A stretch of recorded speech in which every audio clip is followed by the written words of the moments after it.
All right. So today, we want to talk about a little bit less math, although there'll be a tiny bit. But today, what we're going to do is we want to talk about sort of a real general foundation of chemistry. And that's sort of what is matter? Okay. How do we define, describe, and deal with um, the world around us? And in particular, the part of it that we consider matter. Okay, so you got your lecture notes here. I'm going to have those sort of up for part of the lecture. But then I'm going to be showing a bunch of stuff, demonstrations that I'll do up here. So I'm going to try and display those so people can see. Um, at its most basic, we define matter as anything that has mass and takes up space. So if it has mass and volume, we call that matter. All right. And there's a whole another aspect to the universe that we call energy. We will talk in more detail about how these things really aren't different, that the world is complex and that matter and energy are really the same stuff, and that they can be interconverted. But that's not practical for most of the day-to-day stuff that we're going to do. One of the key things that we like to talk about as chemists is sort of the properties that matter has. Okay, how does it behave? What are its physical and chemical characteristics? And so we typically divide these things into a couple of different categories. That's one of the things that people like to do. We like to put things into categories. And one of the categories that we use is sort of, and what we call an intensive versus an extensive property. Intensive properties do not depend on how much of the material you have. Extensive properties do. An example of an intensive property is the state or phase of matter, right? Whether it's a solid, a liquid, or a gas depends primarily on the temperature and the pressure that the substance is under. But at a given temperature and pressure, how much you have doesn't matter. A little bit of hand waving here. When you start to get to really tiny amounts, things get weird. So we can talk about solids, liquids, and gases, right? Solids, objects that have a fixed volume and shape. Okay, they hold their shape. Liquids have a fixed volume, but an indefinite shape. They will take the shape of their container. So if I fill,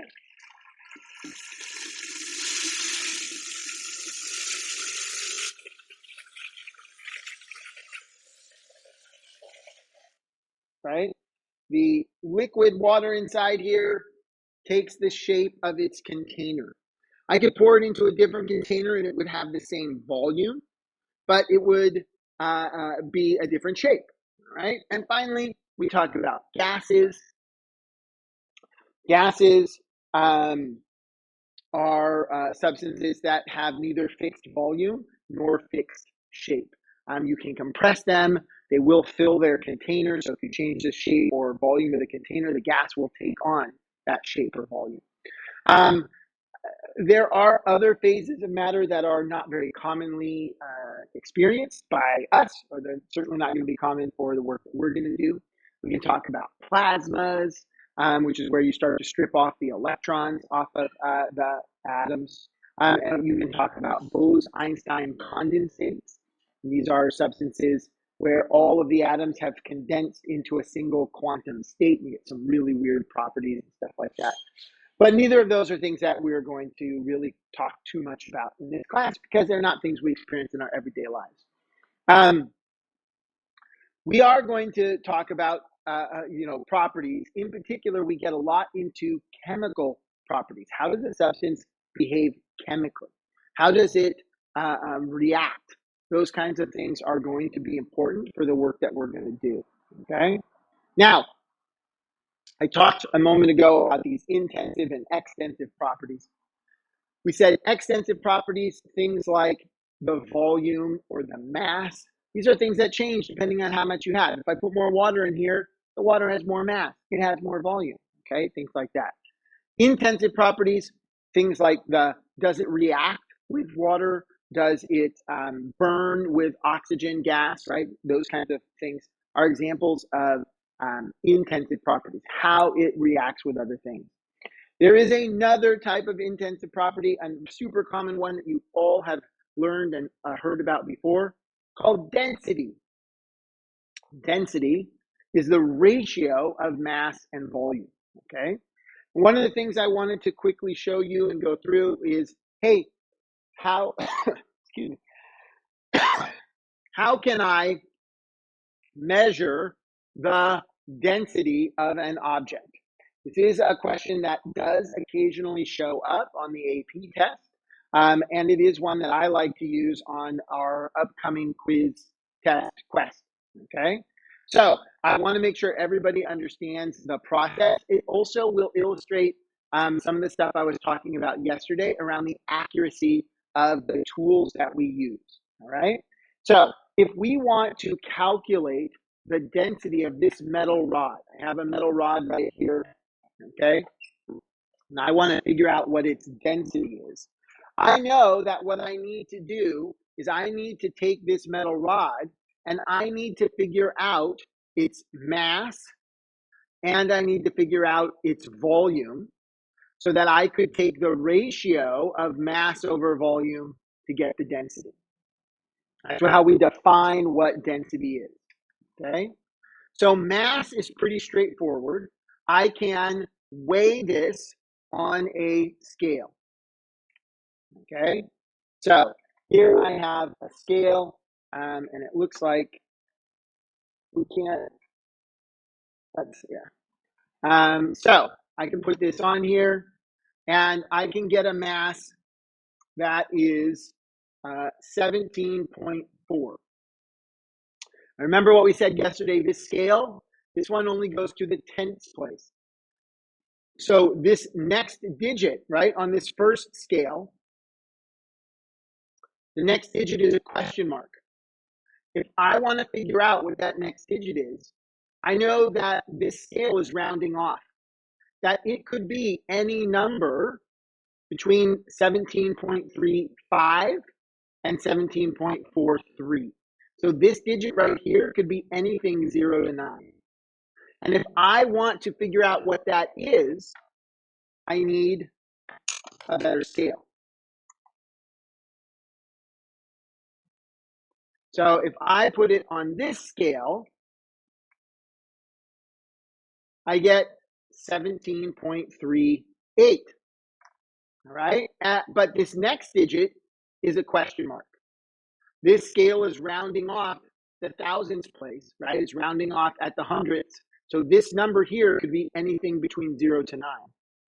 If we want to know what that digit is, we need a better scale.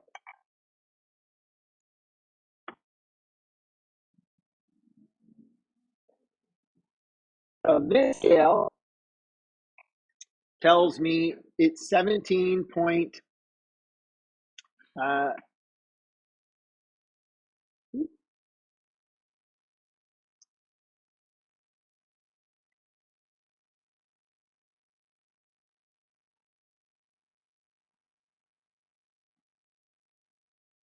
okay, hold on. One of these wasn't teared. I tested it. I tested this before we started, and I'd like you to get the exact right. 17.37.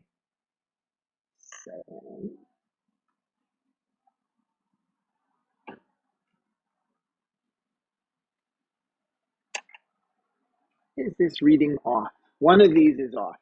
Oh well. So one of these scales needs to be recalibrated. And so this one is saying 17.346. I suspect it's this one, the middle one that I used. But we can see that we get progressively more digits. Okay, progressively more digits on here. Okay. I think this middle scale is off, but we'll figure that out later. So we want the most accurate value we can get possible. We want to go ahead and use the scale that's given me the most digits. Okay, so I've got now the mass of my metal bar, 17.346 grams. Now I need to figure out the volume. I could try and do a thing with calipers and measure its size, but if you have an object that's less regular than this, the typical way to determine its volume is a process known as water displacement, okay? So water displacement is where we're going to take a graduated cylinder and we're going to put some water in, measure the volume of the water, then I'm going to slide the object in, and it will push some of the water out of the way. I measure the new volume. The difference between those is the volume of the metal cylinder, okay? So let's go ahead and see if we can do this.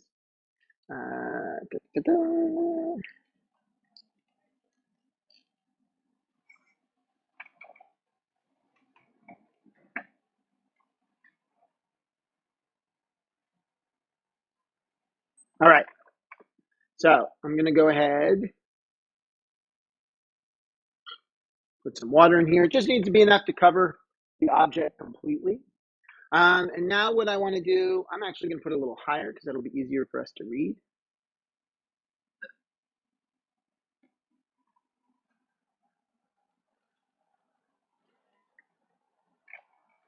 So we can see the water level. We can see the water level here, okay? So here's our water level. We know that we've got marks for 40 and 50 and 10 marks, 9 marks in between, right? Uh, uh, each of those marks represents 1 milliliter. So we can read in between marks. So when I get down, you want to get down and keep your eye level right, even with the thing. And we always read the bottom of this, the bottom of the water, which is called the meniscus.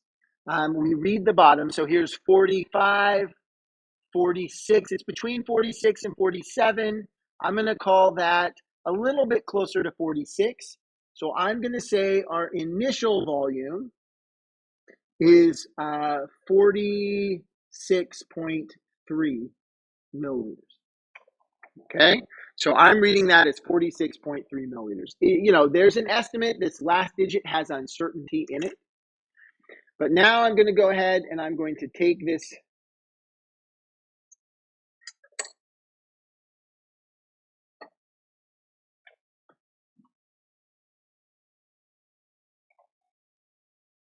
And again, we're looking, now we're up in the 50s. Looking here, it's 51, 52, looks like just below 53. So I'm going to call that final volume 53.9 milliliters. Okay, so we read the bottom of the meniscus, we estimate between the marks. Anytime you're taking a reading, you estimate between the marks. The marks go to the ones place, so we want to estimate between those marks.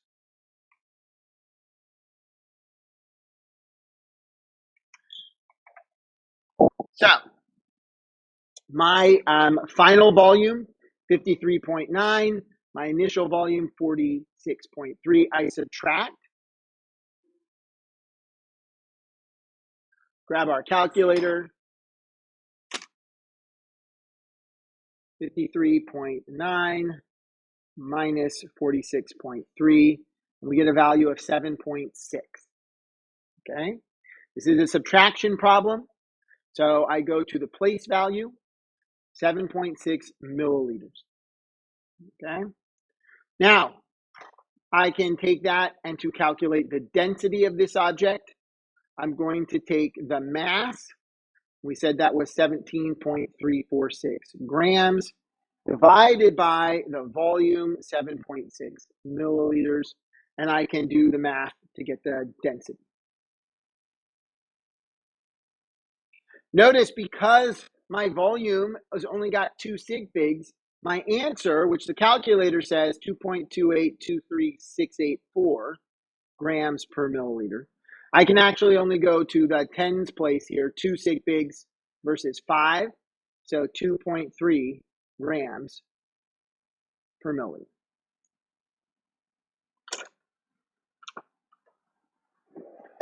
So this is an example of an intensive property, a property that does not depend. If I got a larger bar of metal, the volume and the mass go up in proportion. Okay. I wanted to make sure that you've seen what happens when we have how do we make this density measurement? All right, because it's something that shows up every once in a while. So next up, we can take substances and we can talk about another example of their type of property.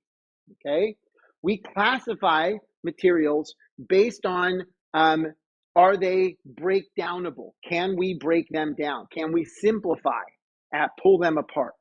Okay, so we start with things that are like compounds, okay? Atoms that are stuck together.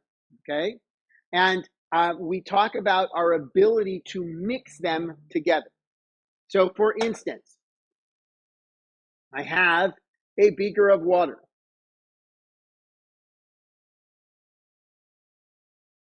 All right, so here is a beaker of water, and I have some food coloring. We can consider each of these a pure substance.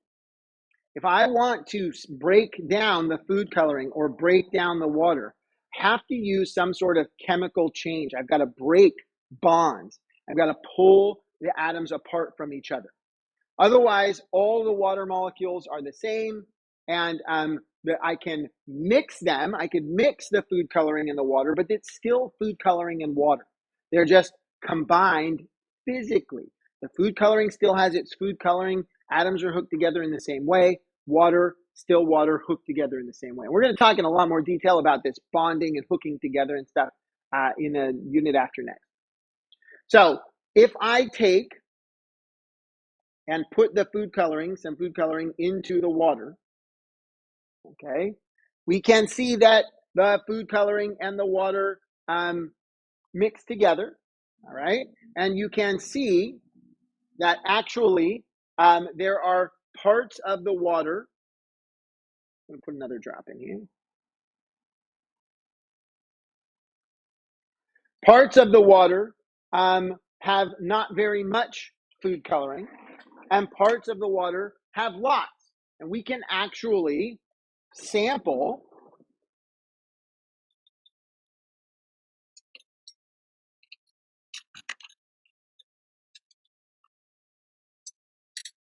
sorry,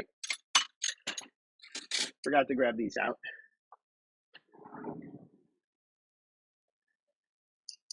You know what? I think it would be easier for you guys to see if I use these guys. We can sample, say, from the top. We can see that there's some blue color in here, or I can sample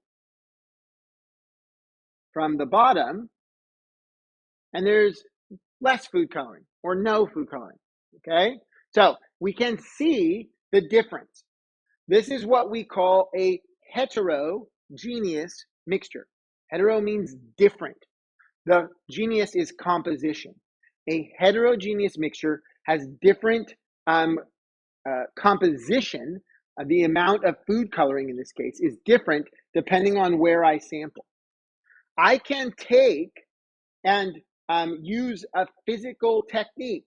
I can stir this, mixing this together, and I can make the solution, the mixture of these two, change from heterogeneous to what we call homogeneous. Homogeneous means the same, homo the same. Now, no matter where I sample inside here, I get the same composition, the same amount of food coloring, because it is a well-mixed mixture, okay? Well-mixed. So homogeneous is well-mixed. That's why homogenized milk has been mixed up. So the milk fat is combined with the liquids, the water and the proteins and stuff. That's why you see homogenized. If you ever go to the grocery store and they usually come in these glass bottles, there's not homogenized milk. All the fat sits at the top, a layer on the top. Okay, so you can actually go and see that. Now, what I want to point out is everything I've done so far is a physical change. I have physically mixed the water and the food coloring. The water is still water. The food coloring is still food coloring. I can take these and separate them back out using other physical techniques. Okay? So, one physical technique I can use is called distillation. Anytime we're doing these sort of physical separations, we're relying on the fact that different materials, the different substances in here have different properties. Okay? So what I'm going to do is I'm going to take some of the mixture, the water and the food coloring mixture. I'm going to heat this up. The water has a lower boiling point than the food coloring. So when it heats up, the water will boil off first. It will turn into a gas. And then I can collect that gas and condense it. Okay? So the way that we're going to do this,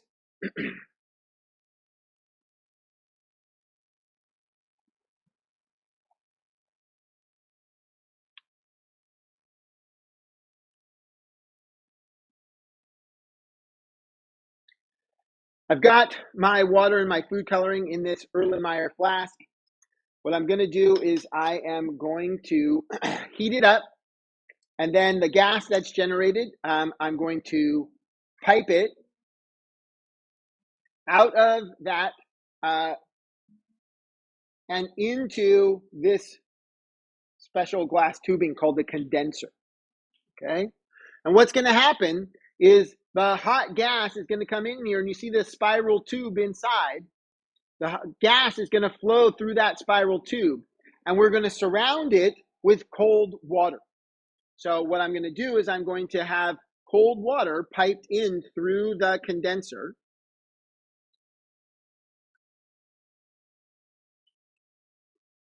And you can see the water traveling up on the outside of that inner glass tube. And then it will flow out into the sink. This is just cooling water. Just going to cool this down. Okay? So let's go ahead and light this Fisher burner. We'll let that get started. It's going to take a little bit.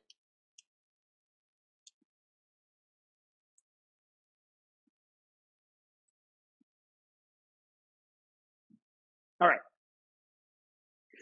Now, this is going to be a physical change.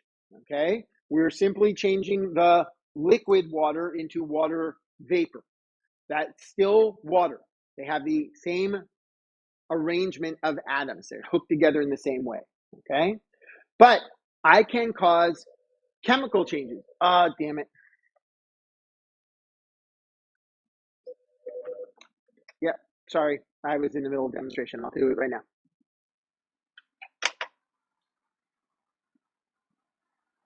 That was them wanting me to do attendance.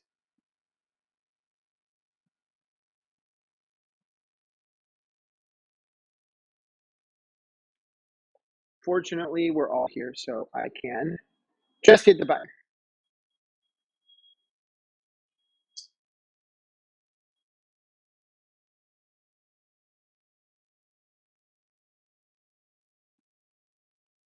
All right, there we go.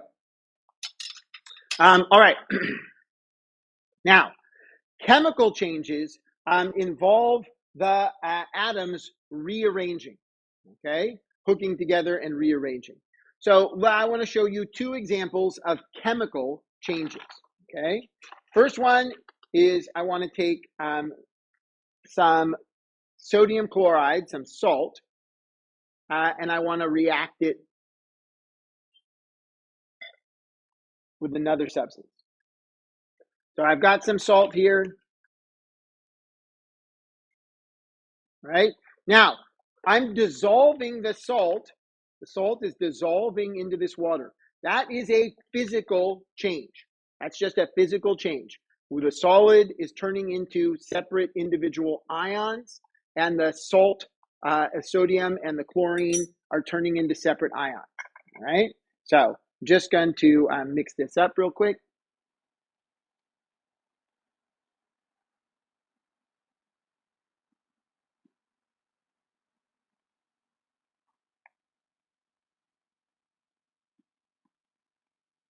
All right.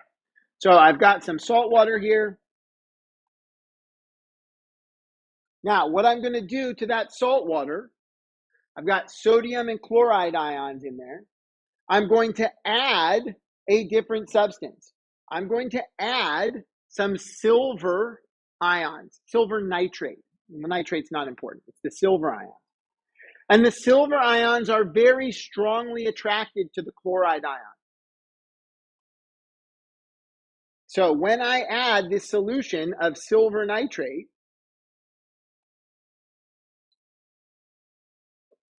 the silver and the chloride react together and they turn into this cloudy precipitate.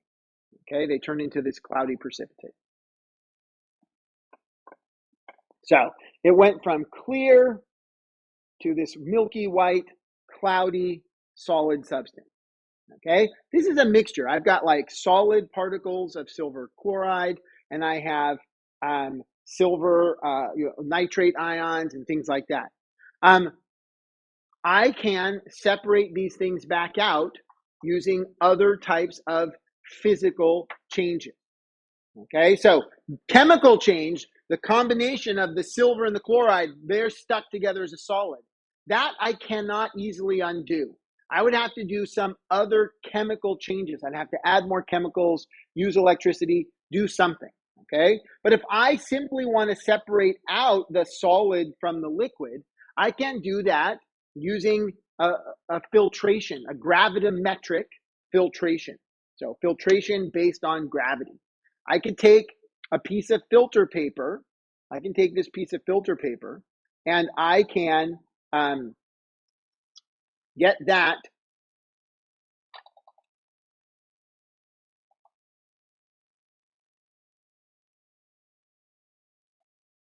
use a little bit of water to hold the filter paper down.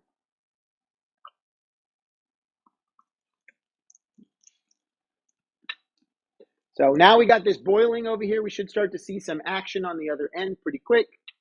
So we'll keep an eye on our system. So what I'm going to do is I'm going to take some of this and I'm going to pour it through the filter paper.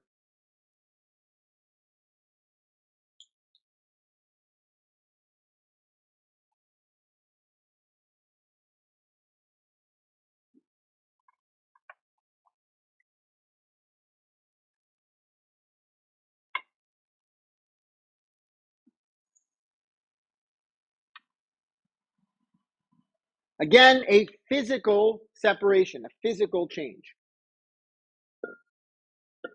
All right. There are other examples of physical changes. Do we get any drops coming out yet? It's getting there. Thinking about it.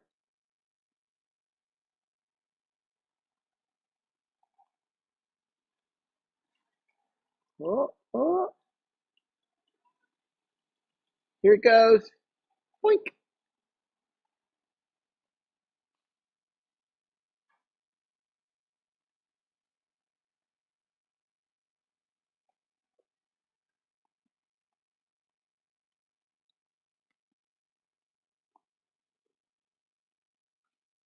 So the liquid, the water coming out is clear, right?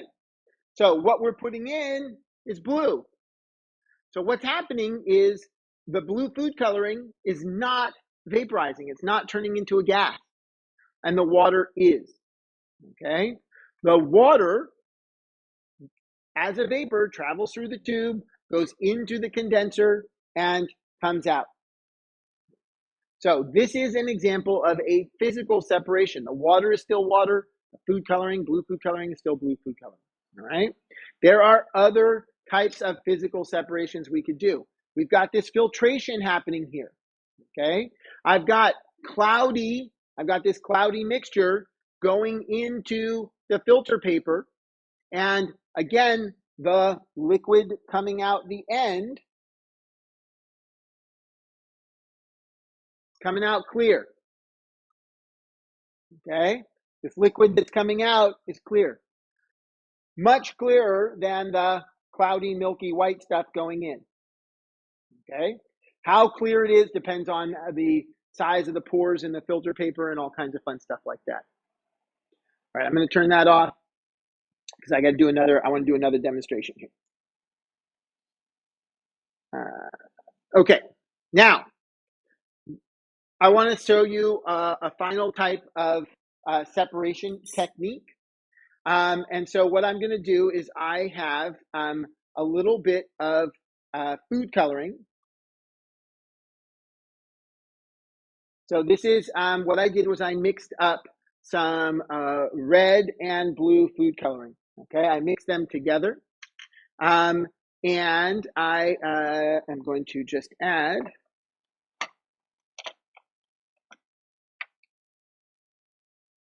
this is just some methanol because it will dry quickly.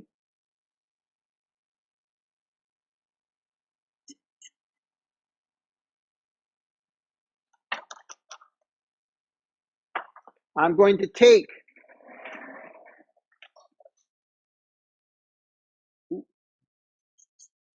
this is a mixture of red and blue food coloring.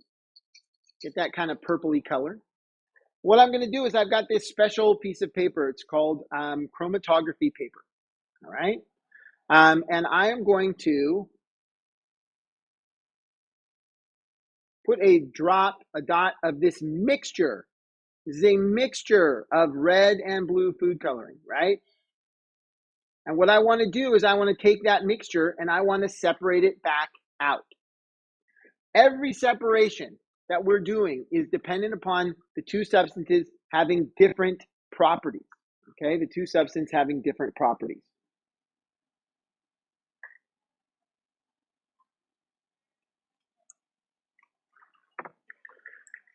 When we did the distillation, the property that was different was the boiling point of the substance. When we did the filtration, the property that was different was the size, the physical size. The solid particles are much larger than the water molecules. The solid particles, they're huge compared to the water molecules. So the water can go through the pores in the paper. The property that I'm going to use in chromatography is attractiveness, how attracted the different substances are to a stationary phase and a mobile phase. In this case, the paper is going to stay steady, and what's going to happen is I'm going to have a liquid travel up the paper. One of the dyes will be attracted to the liquid and will move with that liquid faster. The other dye is going to be more attracted to the paper and will move slower. Okay, so what we're going to do, this right here is called a chromatography chamber. Okay, and so I have some liquid at the bottom. It's a mixture of methanol and ethanol. And the dyes on here, some of them are more attracted to the liquid than the paper. All right, so we're going to watch what happens. We're going to learn a lot more about these in detail in later units. So we want to get that down into the liquid. Ooh, looking good. Fold that over.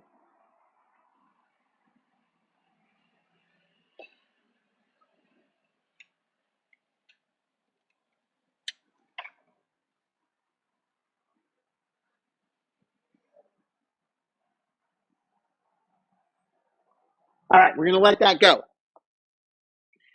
Now,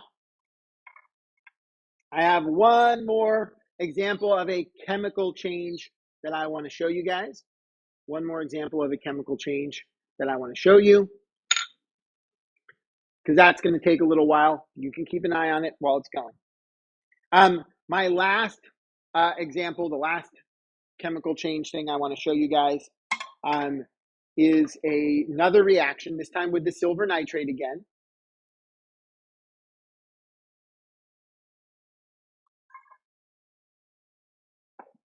So I'm going to take some of my silver nitrate. Again, this is silver ions, and we'll talk about what ions mean next week.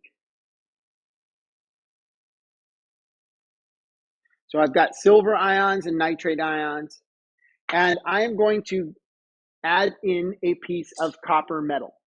Okay, silver ions will pull electrons out of the copper metal. Okay, and they will essentially swap place, changing the silver ions into silver metal. All right, so we're going to, so we can see what that is. I'm going to move the camera so that we can see what's happening here.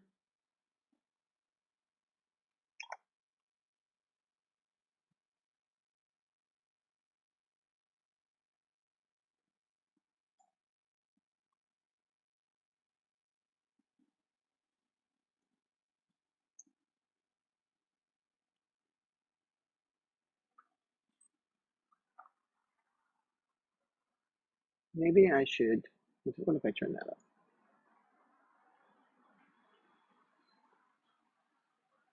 up? Oh, so close.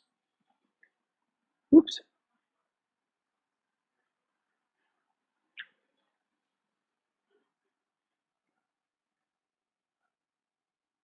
Ah, I want it to focus where I want it to focus.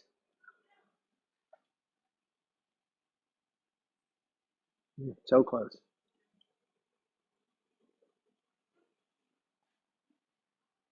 You can see it for a sec, right? Like where you can see that when it's hunting for the focus there. What if I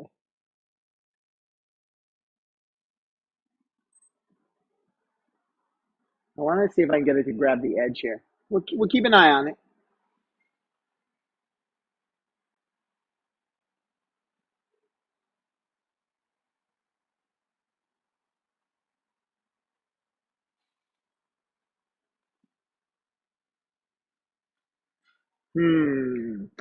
How can I make it do what I want?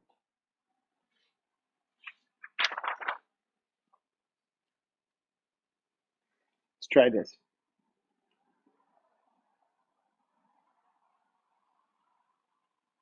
Did it grab it? No, I'm moving around too much. I can't hold this that steady.